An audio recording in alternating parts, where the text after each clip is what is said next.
Welcome to my channel. मैं हूं आपकी होस्ट रश्मि।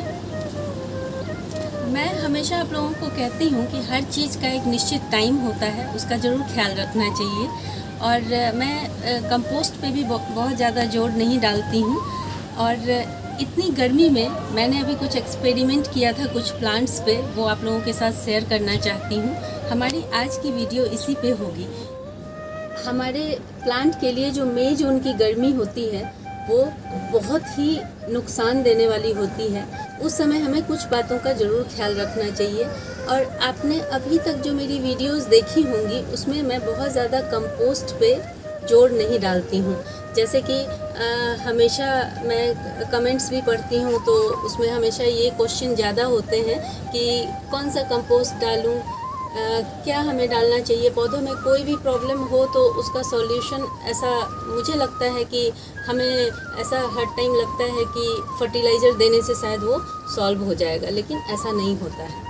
और जो मई जून की गर्मी होती है उस वक्त प्लांट खुद को सर्वाइवल मोड में रखता है, खुद ही संघर्ष कर रहा होता है। तो उस समय हमें ऐसा कोई भी काम नहीं करना चाहिए जिससे उस पर और ज़्यादा स्ट्रेस उसका बढ़ जाए। और इसी वजह से मैंने अपने 2-3 प्लांट्स पे एक्सपेरिमेंट किए थे और मैं उसका अभी आप लोगों को रिज़ल्ट दिखाऊंगी कि क्या असर हुआ है उसका।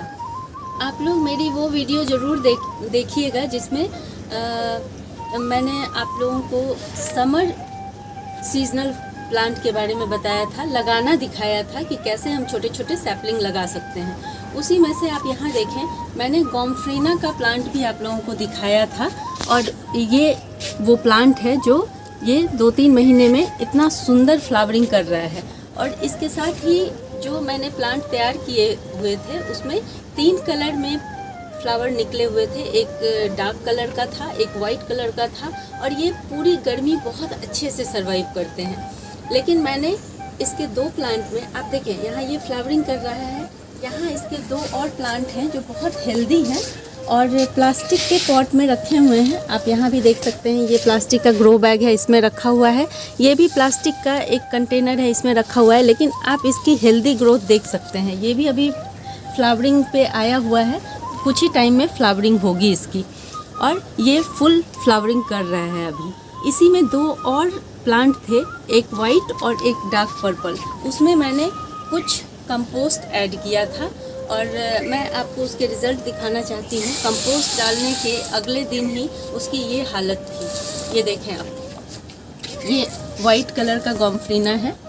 और इसमें नेक्स्ट डे ही कंपोस्ट डालने के बाद गर्मी की वजह से जो इसकी हालत हो गई, मुझे अंदेशा था कि ऐसा कुछ होने वाला है। लेकिन फिर भी मैं ये प्रूफ आप लोगों को दिखाने के लिए रखा हुआ था कि जब 40 डिग्री से ज़्यादा टेम्परेचर हो तो हमें किसी भी तरह का कंपोस्ट, चाहे वो आपको ठंडी कंपोस्ट के नाम पे नर्सरी वाले दें या चाहे जो भी कंपोस्ट चाहे आपने घर में ही क्यों ना बनाया हो, उससे बिल्कुल बचना चाहिए।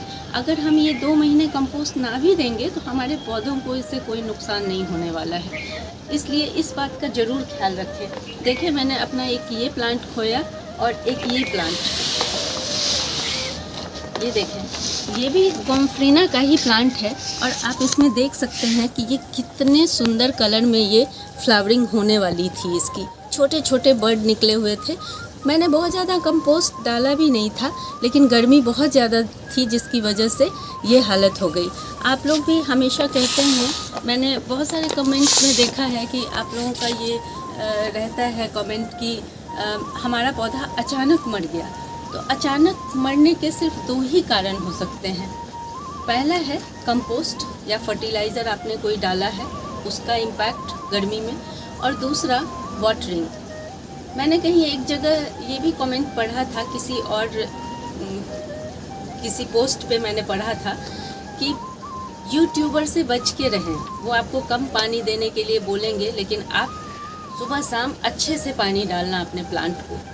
तो मुझे इस बात पे हंसी भी आई थी कि किसी भी बात का आप जब तक उसके बारे में पूरा ना जाने, इस तरह के कमेंट ना किया करें, क्योंकि ये कहीं ना कहीं पूरी तरह सही नहीं होता है।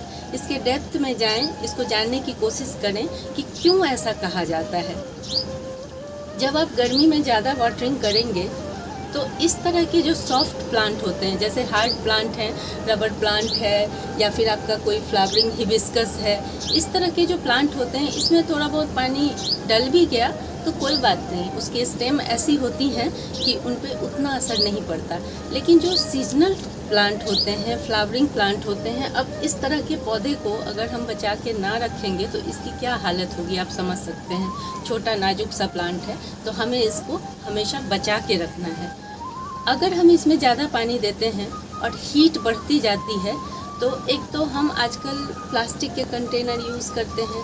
प्लास्टिक का कंटेनर ऐसे ही बहुत ज़्यादा गर्म हो जाता है जो हम ग्रो बैग्स यूज़ करते हैं, और उसके बाद हम उसमें जब पानी डालते हैं और पानी मान लीजिए एक्स्ट्रा हो गया, उसमें नीचे की तरफ पानी थोड़ा स्टोर हो गया, आपको पता नहीं चला।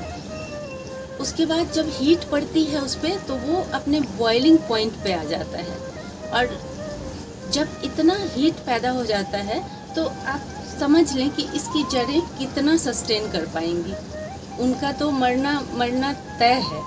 तो ये छोटी छोटी चीज़ें हैं जिन पे आप अगर खुद गौर करेंगे तो इन गलतियों से आप बच जाएंगे कि क्यों कोई कहता है कि पानी ढंग से डालें, पानी इतना डालें जो मॉइस्ट रहे, मिट्टी आपकी मॉइस्ट रहे। बेशक आप सुबह शाम पानी डालें, लेकिन पता नहीं चलता है कि नीचे पानी स्टोर है, ऊपर से हमने और पानी डाल दिया, धूप बहुत तेज़ हो गई, हीट बहुत ज़्यादा हो गया, तो प्लांट नेक्स्ट डे ही आप देखेंगे प्लांट पूरी तरह ख़राब हो चुका है।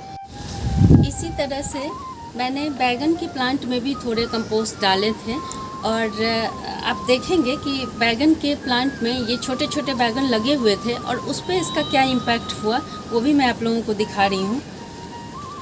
मेरे बैगन ठीक ठाक ही थे, लेकिन अचानक नेक्स्ट डे गर्मी बहुत ज़्यादा थी, तो आप देख सकते हैं कि ये ब्राउन ब्राउन जो इस पे स्पॉट है ये किसी फंगस की वजह से नहीं है, क्योंकि मुझे पता चलता रहता है कि मैंने क्या किया है और किसकी वजह से ये इस तरह का स्पॉट हुआ है। फंगस जो होता है वो अलग निशानी होती है, और ये जो आप देख रहे हैं ये कंपोस्ट डालने की वजह से हुआ है। और इसका दूसरा एक एग्जांपल मैं आपको और दिखा देती हूँ कि एक ही टाइम में कंपोस्ट डालने से उसका एक ही तरह का इम्पैक्ट देखने को मिला।